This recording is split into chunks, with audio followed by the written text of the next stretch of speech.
de la toxicidad de los medicamentos empleados para este tipo de enfermedad. Son muy tóxicos, son de lo más tóxico que puede haber, ¿no? Y a la Universidad Univalle les vamos a encargar toda la parte de prevención, medidas de prevención. Así que a ver qué carrera gana. Tenemos que estudiar bastante, ¿no ve? Va a haber cobertura de la prensa. Aquí, ¿quién es la ahorita que está haciendo los nexos con la prensa? ¿Dónde está el reportero? ¿Dónde está el reportero? Vino a clase, ya está. Buenas tardes, doctora. Yo no estoy ayudando en la prensa. Ustedes, ¿no? El que trabajó, ¿no ve? Como reportero. Así es, doctora. Excelente, Camacho. Entonces no sabe que, o sea, quiero que sepa que mucho del peso de este evento está en sus espaldas, querido. ¿Ya? Voy a coordinar con usted mañana. Hoy tengo mucha tarea todavía. Mañana vamos a coordinar para que nos hagan la cobertura. Lo que quiere decir, queridos jóvenes, que todos ustedes tienen que tener la autoridad científica para poderse expresar el título que les va a tocar. ¿De acuerdo? Cuidado que ahí se me estén escapando de las cámaras. No, no, no. Ya son ustedes, están en la vía de profesionalizar.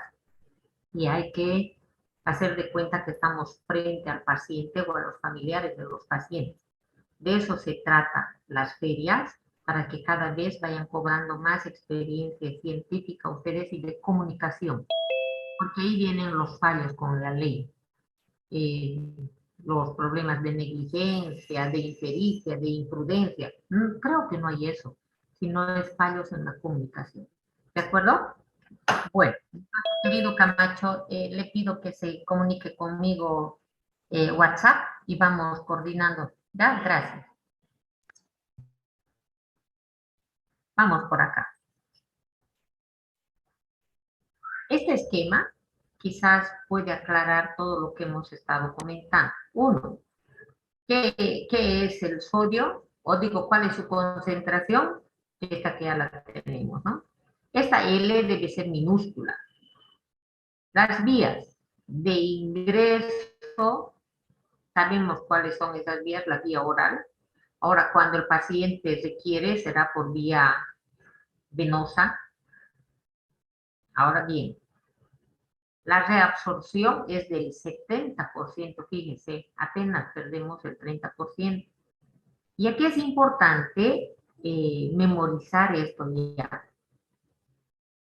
El sodio se absorbe, el sodio del tracto digestivo ingresa a nuestra sangre por una estructura química de naturaleza proteica denominada cotransportador. Esto de co significa que transporta al mismo tiempo sodio y potasio. Yo estoy segura que en este momento, si preguntara qué significa eso y qué aplicación tiene en medicina, seguramente a coro me respondería. Esto tiene importancia para lo siguiente.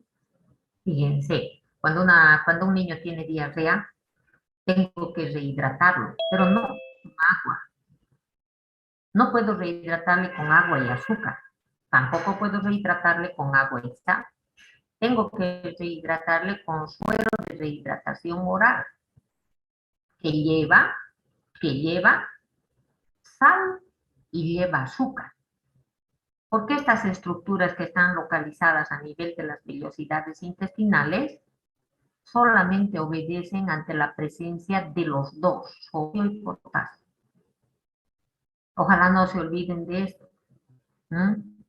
Por ello que un niño o una persona, cuando está con diarrea, tú le das a tecito con azúcar, tiene más diarrea, todo por efectos osmóticos. El agua del tracto digestivo y del epitelio intestinal y de la mucosa intestinal, al ver que hay una sustancia más concentrada en la luz del intestino, el agua por ósmosis sale del interior y produce más diarrea por efecto osmótico. Por eso necesitamos preparar un suero de rehidratación oral que tenga el mismo tono, la misma osmolaridad. Muy bien. El sodio tiene entonces cotransportadores de sodio y azúcar. Tiene cotransportadores de sodio y potasio. Y tiene cloruro y sodio. Entonces, para poder tapar, obstruir ese tipo de cotransportadores, o para poderlos mejor activar, se utilizan los diuréticos tiacidas. ¿Cuáles son las tiacidas? Hidroclorotiacida, clorotiacida. Esta es la base bioquímica de lo que va a avanzar al año en farmacología, para que no esté perdido. Pero también el sodio tiene canales exclusivos. No entra nadie más por ese túnel a través de la membrana celular que solamente el sodio. Estos son compartidos, túneles compartidos. Y aquí trabaja este diurético que se denomina amilorida. Aquí hay que ir memorizando eso, ¿no? Bien. La reabsorción del sodio, que no perdamos todo el sodio, enzima 2, aldosterona, y el péptido o el factor, también es sinónimo, factor o péptido, natriurético atrial de las aurículas. De esta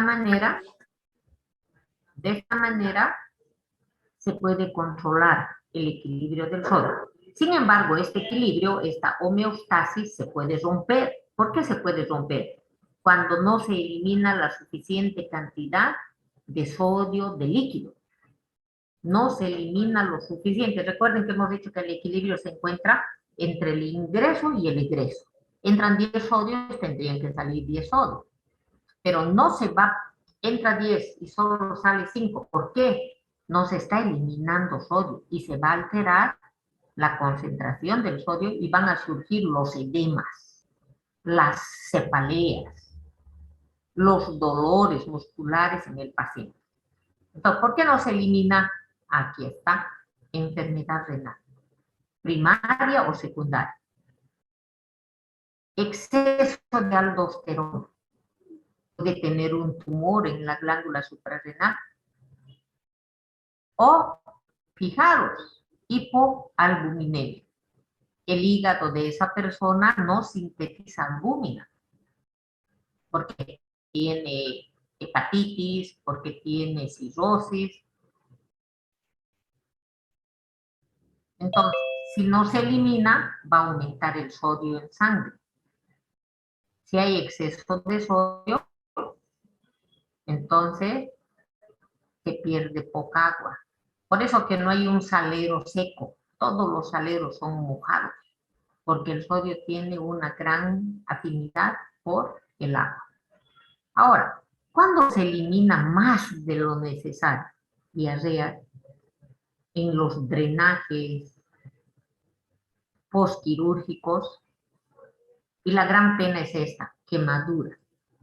La mayoría de las personas que sufren quemaduras, nuestros pacientes que tienen quemaduras, pueden fallecer por fallos hidroelectrolíticos. ¿Por qué? Porque pierde mucha agua y con ello el sodio. Y el sodio que provoca disminución de la presión arterial. Entonces, aquí se va a observar una hiponatremia. Si hay hiponatremia, gran pérdida de agua, menos bulimia, menos volumen sistólico, menos gasto cardíaco, menos presión arterial. Y si la persona tiene presión arterial disminuida, tiene poca perfusión sanguínea. Y eso provoca menos aporte de oxígeno y menos aporte de glucosa. Cuando falla o disminuye la glucosa, no hay materia prima para el ATP. Y el oxígeno es fundamental para que se metabolice la glucosa. Total, esta persona que empezó con diarrea o una fístula que se dé, puede llegar a morir por falta de oxígeno y de ATP, no por otra cosa. Por ello, lo primero que hacemos cuando llega un paciente es temperatura, presión arterial y pulsioxímetro para ver cómo está. Y en función de ello, yo voy a pedir otros exámenes complementarios al laboratorio. Mientras tanto, ya tendré un diagnóstico clínico presuntivo con el que puedo iniciar un tratamiento, el mismo que podrá ser modificado en función a los resultados de los exámenes complementarios del laboratorio o de imagenología o de electrocardiografía. Bien, entonces, si yo acepto que el sodio es fundamental para la volemia y la perfusión, y he visto que puedo tener hipo y puedo tener hiper, entonces puedo llegar acá. Trastornos en el equilibrio del agua y de los minerales.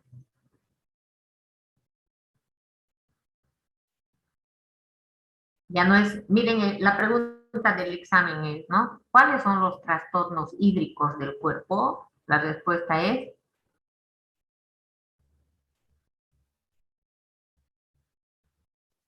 el agua y el sodio. ¿cuáles son?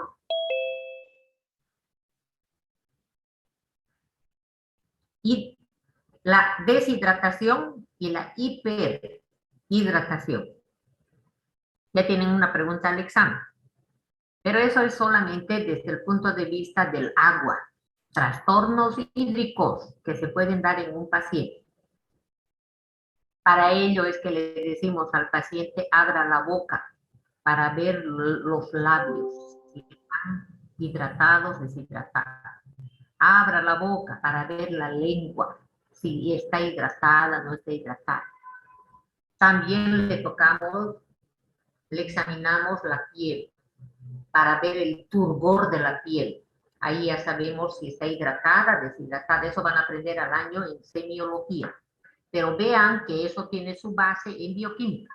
En este capítulo vemos desequilibrios del agua y los minerales.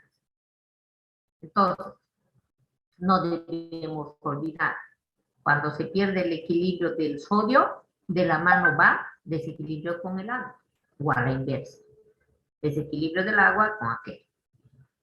Ahora bien, nosotros ya sabemos esto. 2/3 partes de todo el agua que tenemos en el cuerpo, 60%, 55% que indican otros autores, la mayor parte está dentro de la célula, solamente 1/3 fuera.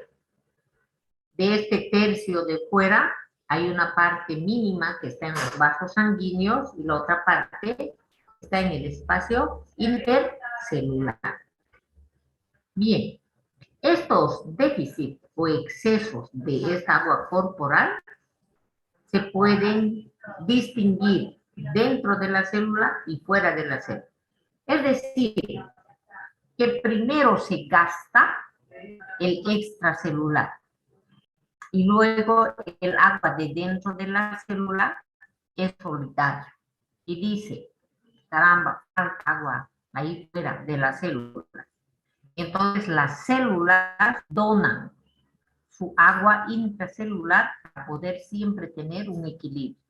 Pero eso va a suponer el harakiri de la célula. La célula necesita tener agua en su citoplasma para que por el movimiento browniano, con B doble, browniano del agua, se puedan movilizar las diferentes estructuras que están suspendidas en el agua.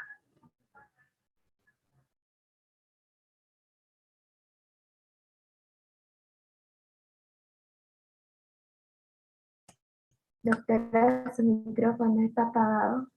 Sí, mi amor, es que muchos pacientes aquí afuera. He pedido que me cierren la puerta de mi consultorio. Bien. Gracias. Esto es importante que aceptemos, ¿no? Una persona que tiene diarrea o vómito, primero se desequilibra con respecto al espacio extracelular. Por eso que la mayoría de las veces la persona vomita, tiene diarrea, ya está, inmediatamente reacciona. Pero cuando pasa más tiempo, es que, ¿qué ha supuesto eso? Que las células responden y dicen, nosotros vamos a socorrer, vamos a donar nuestra agua para que todo se. Pero vuelvo a insistir, eso supone que la célula empiece a trabajar más.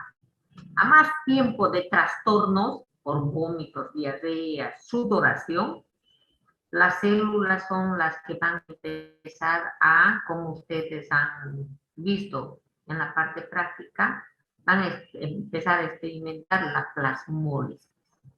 Todas las estructuras de dentro de la célula empiezan a desnaturalizarse. Entonces, aquí tenemos lo que les pregunté, hiperhidratación y deshidratación. Hiperhidratación casi siempre va a ir relacionado con exceso de sodio, ¿no? Equilibrio del sodio. Por ello que cuando tenemos un paciente descompensado, lo primero que debemos de pedir es ionograma o electrolito. A veces se le dice, pida ionograma a los internos. ¿Qué es eso? Yo solo sé pedir sodio, potasio. Eso es eso, electrolito. Ionograma. Entonces, el sodio, importante para el equilibrio hídrico del cuerpo. Ahora bien, de cómo yo sé, dime, Rodríguez. Doctora, ¿a qué se refiere con onograma? ¿Igual a lo mismo? Ionograma, sí, es lo mismo. A ver, voy a escribir dónde está mi chat. Ionograma, ¿no? Lo mismo que electrolito. O lo mismo que tú digas sodio, potasio, cloruro, calcio. Ay, calcio es con minúscula. La segunda letra es minúscula, disculpen. No tuve el cuidado de quitar la mayúscula a mi máquina, ¿no? Los calcios se escribe así. Cuidado, cuidado. Cloruro así. No es como que digamos, ¿no? Tiene que ser como debe ser. Bien. Ahora miren esto que es interesante. ¿Cómo puedo yo saber si el volumen de líquido extracelular es normal? Ajá. Midiendo la presión venosa central. No es presión arterial. Quiero que esto se diferencie bien. Presión venosa central. ¿Cómo se calcula? Contando los pulsos venosos de la yugular interna por encima del segundo espacio. Con la cabeza a 30 grados cuando se encuentra de decúbito supino. De decúbito supino es la posición normal en la que duerme usted. A un paciente le ponemos en la camilla y le ponemos así con almohada. Muchas camillas tienen su parte de la almohada con una graduación. Esa es para 30 grados. Y entonces ahí pone usted desde aquí arriba, ¿no? De la clavícula, enseguida tóquese, cuéntese, entonces su primer espacio, su segundo espacio intercostal, y ahí tiene que escuchar las pulsaciones. Esta noche esa es su tarea, echarle a su mamá, a su papá, a su hermano y a contar los pulsos venosos, ¿sí? Y a eso le va a sumar, al número que cuente, le va a sumar 5 milímetros de mercurio a la pulsación. Ahora, también puede funcionándose un catéter en la aurícula derecha. Catéter venoso. Claro, ¿por qué en la aurícula? Esto ya es para hospital, ¿no ven? No van a practicar esto en su casa, por favor, cuidado. ¿No, Diego? Esto ya es para el hospital. Entonces, ¿cómo se va a hacer eso? Vena cava superior, un catéter en la parte derecha del corazón, y este es el valor normal. 1 a 8 centímetros de agua, o 1 a 6 milímetros de mercurio. Fíjense cómo varía esto, ¿no? Uno es de agua. Bien. En muchos libros van a encontrar que la presión venosa central a nivel del corazón es 0, con fines prácticos. Claro, como que la sangre ya después de haber dado una vuelta, ¿no ve? Por la vena cava inferior, la vena cava superior, la sangre llegaría apenas al corazón, a la aurícula. Y entonces su presión venosa será de 0. Pero fíjense que hay otros autores que insisten con 1 a 8 centímetros, o 1 a 6 milímetros, pero de mercurio. Entonces, de esta manera, miren, se puede saber de manera fiable el estado de la cantidad de sangre que hay dentro de los vasos, a no ser que haya taponamiento pericárdico, que falle esta válvula tricúspide, o insuficiencia izquierda, insuficiencia del ventrículo, o solo del ventrículo es aquí, ¿no? O aquí, insuficiencia derecha pura. Si hay problemas, si hay estas patologías, la presión venosa, capilar, pulmonar o de enclavamiento va a ser modificada. Entonces, la presión pulmonar de enclavamiento, 6 a 13, fíjense, centímetros. Aquí que era, la presión venosa es de 1 a 8, pero la pulmonar de 6 a 13. Es un poco más amplio que aquí. Y entonces tal vez ahora se está preguntando usted, ¿qué locura? ¿Cómo hemos llegado a esto? Es que claro, cuando se modifica el sodio, se modifica el agua, la volemia, el volumen de sangre. Es que a mí no me interesa, te tiene que interesar.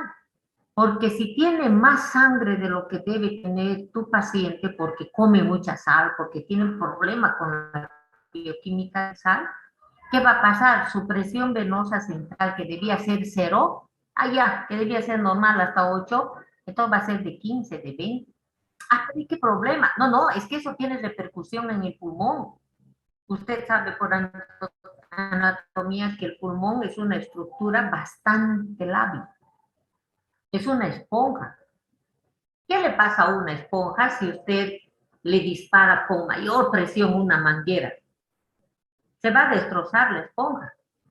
Para eso quiero, por favor, quiero que lo liguen de esa manera. No solamente es que coma más sal, que tenga sed, no señor. No solamente es que se le dispare la presión, se le baje la presión, es que tiene esto implicancias a nivel de la PVC, a nivel de la PVP, presión capilar pulmonar, o de enclavamiento. Y entonces una persona tiene mucho sodio, tiene mucha agua, mucha volemia, aumenta su presión, aumenta la presión capilar pulmonar y la persona tiene dificultad respiratoria. Por ello, Roberto Galvis cuando tú tienes un paciente y está siendo sometido a una sueroterapia, con o sin razón, suero a la vena. ¿Qué es el suero? Agua. ¿Qué aumenta el suero? Volemia. Y si esa persona tiene dificultad a nivel renal para eliminar, para buscar el equilibrio del agua, la volemia del paciente, que es más o menos 5 litros, de pronto pues va a ser 5, va a ser 6. Y su paciente que está en el hospital, ¿qué va a tener en la camilla? ¿Qué es eso? Aumento de la presión capilar pulmonar. Están reventando los alveolos. Por ello es importante, antes de firmar un suero, tengo que saber todos estos parámetros para saber si voy a recetar o no un suero. Si voy a recetar suero con sodio o con potasio. Entonces ahí está la diferencia entre el suero fisiológico y ahí está la diferencia con el Ringer. El suero fisiológico ahorita que tiene sodio. Los dos tienen agua.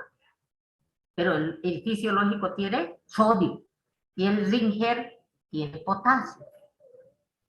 Entonces, cuando yo pienso que hay problemas de presión, cuando yo tengo miedo, yo debo de recetar Ringer. Cuando estoy seguro que el malestar de mi paciente se debe a un déficit de sodio, voy a recetar suero fisiológico. Pero todo eso tiene que estar respaldado por informes del laboratorio. Pero ahora, claro, el laboratorio se va a demorar. Tú ya tienes, lamentablemente, que arriesgarte un poco y empezar un tratamiento, pero estar atento. Y entonces tendrás que hacer el seguimiento a tu paciente. Y si escuchas que está ahí por ese estornudo, tienes inmediatamente que agarrar tu estetoscopio, receptores en los campos pulmonares. Y entonces ahí tú dirás, pare. Por ello que yo receto guagua, suero, 20 gotas por minuto. No más. Mientras control. Yo receto, espero que coloquen y dentro de un rato voy y estoy atenta a mis pacientes. Y aquí a las guaguas que trabajan conmigo lo mismo. Escuchen, por esto. Ahora alguien dice, ¿por qué? Aquí está la respuesta. ¿No? Bien, en un adulto ideal de 70, tiene que acumularse un aumento de unos 3 litros antes de que haya edema. ¡Qué grave! O sea, de 5 litros a 8 tiene que llegar para que haya edema que se pueda ver. Para que se pueda ver en la exploración. Entonces, cuando usted ve a un señor, a un paciente que tiene sus patotas, o cuando le haga la prueba buscando fobias, buscando el signo de Godet, que eso va a aprender al año en semiología, entonces ya tiene que sospechar, oye, tiene edema, tiene más de 2 litros, 3 litros, como está aquí indicado. Ahora, no nos olvidemos que pueden haber causas locales de edema. Puede que uno de mis pacientes, solo una pata, quiero decir, solo un pie, ¿no? Tiene edema. A eso se refiere causas locales. Entonces, cuando es una sola, ya sé que no es sistémico, no es problema cardíaco, no es problema de riñón, sino que puede ser una obstrucción de alguna vena, una varice. Soltó su émbolo y está obstruyendo. O vasos linfáticos. En parasitología ustedes están viendo esto, ¿no ve? Las linfadenopatías. ¿Han debido ver o todavía no sé? La elefantiasis. ¿Han avanzado todavía? Entonces el paciente va a tener un solo pie como de elefante. Como estoy hablando de parásitos, los parásitos van a obstruir un vaso linfático. Entonces, cuidado. Cuando mi paciente presente edema, debo sospechar que hay 3 litros de más. Pero si la causa es solo en un pie local, puede ser obstrucción venosa, obstrucción de vasos linfáticos. Bien. Contracción, lo contrario. El volumen es mucho menor. ¿Por qué? Porque hay una disminución de sodio. Ahora esto puede ser, como hemos visto en el cuadro anterior, por fístula. ¿Qué es una fístula? Ay, tengo que avanzar esto más. Ay, no. Bien raro para la... ¿Qué es la fístula? La conexión entre dos órganos entre sí o entre un órgano y la piel. A veces se da un absceso, por ejemplo, en un tercer molar, segundo molar, en una de las encías, y la persona no lo trata.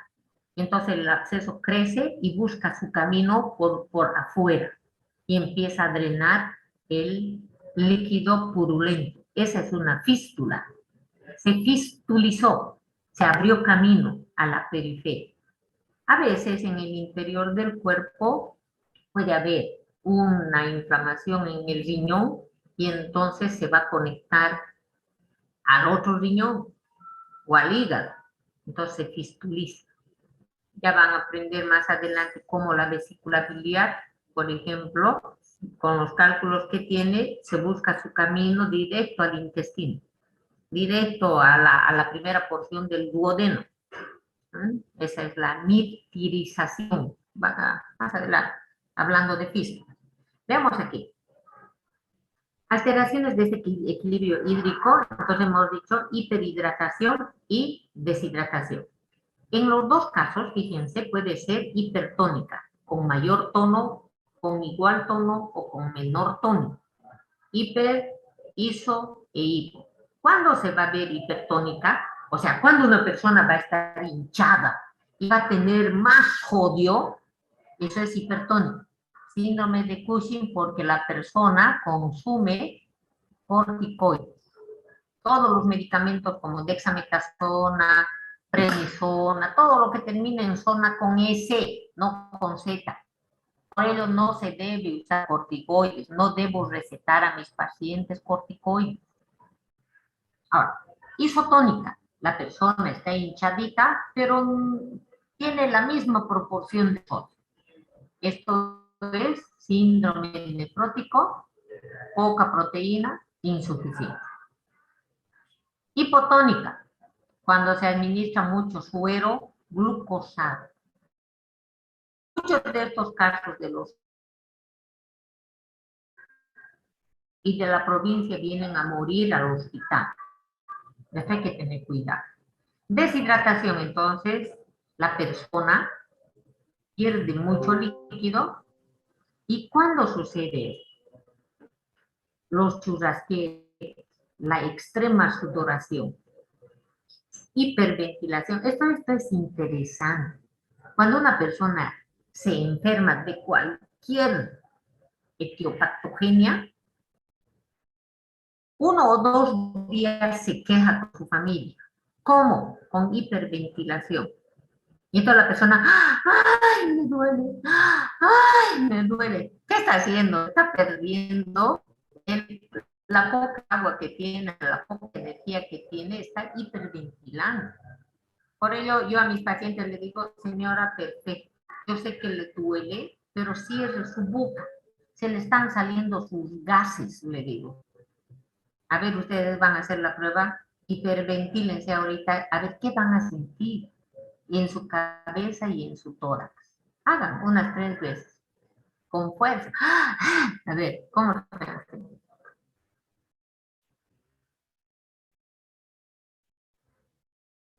¿Sienten o no algo? Claro, primero sienten algo extraño en el tórax en este momento. Sienten vacío sus senos y tienen alguna molestia en la cabeza. Ahora, si no tienen nada de eso, jóvenes, no son humanos. Punto. Vamos. Entonces, por favor, les ruego esto que nunca se olvide, ¿sí? Hiperventilando. Es interesante cómo la gente se queja. Ya está. Ahora, isotónica pierde igual cantidad de sodio, igual cantidad de agua, quemaduras en un baño. hipotónica y de poca agua, pero con poco sodio por insuficiencia renal. Ahora, a esto se le conoce, como ustedes ya saben, isotónico, cuando se pierde igual cantidad de agua y de sodio, quiero decir en la proporción. Hipotónico, te queda con menos sodio, con mucho sodio. Bueno, esto lo vamos a dejar porque es muy importante, ¿no? Lo anterior que era trastorno del equilibrio hídrico, pero ahora ya es el equilibrio ácido-base. Vamos a ver cómo la pérdida del agua va a tener repercusión en el pH. Y entonces aquí vamos a tener la famosa acidosis metabólica. Buenas tardes, don Leo. Acidosis metabólica, donde disminuye el pH, disminuye el componente metabólico, que es el bicarbonato, y disminuye el componente respiratorio, que es el dióxido de carbono. Ya lo habíamos visto en algún momento. Acuérdense la tablita, hace 2 clases, ¿no? Entonces, acidosis. La otra acidosis es respiratoria. Entonces, en esta acidosis disminuye el pH, pero aumenta dióxido de carbono y bicarbonato. Yo solamente en mi mente recuerdo esto, jóvenes, nada más. Acidosis metabólica, todo disminuido, los 3 disminuidos. En